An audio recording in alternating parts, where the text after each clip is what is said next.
So, ayun na nga, dahil gabi na, wala naman ako maisip na ulam, kung ano ulamin ko, ulamin nila.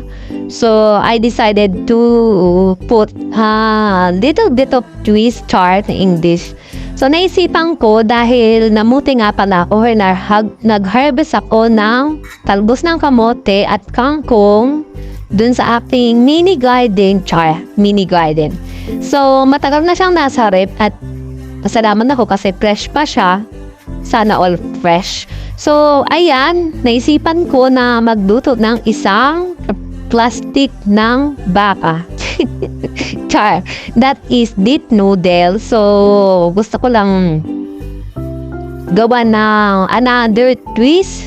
So, bakit hindi ko na lang ilagay kaya yung talbos ng kamote at kangkong sa noodles. So, ayan, diba? Ang fresh-fresh pa rin, guys. Hinarvest ko yun dun sa aking mini farm, char. Nakahanap ng farm. So, ayan, guys. 1 cup lang yung water nilagay ko. Pinakulo ko lang. And, syempre, nagluto naman ako na ganyan ng corned beef, guys, with cheese. Kasi may nakita ko sa rep, may natira pang cheese. So, inilagay ko dun sa corned beef. So, ito na nga, guys. Niluluto ko na yung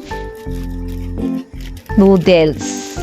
So, para naman masustansya yung aking niluluto, nilagyan ko na lang ng kalbos ng kamote, yung noodles. So, may mga bata hindi naman kumakain, so ako na lang kakain. Kaysa naman masayang yung talbos ng kamote, so niluto ko na lang.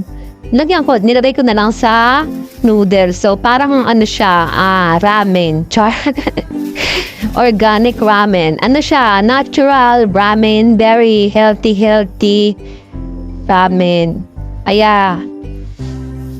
So, ayun. So, wait lang natin yan, guys. After nyan, pwede tayong kumain. Papuluin ko lang yan.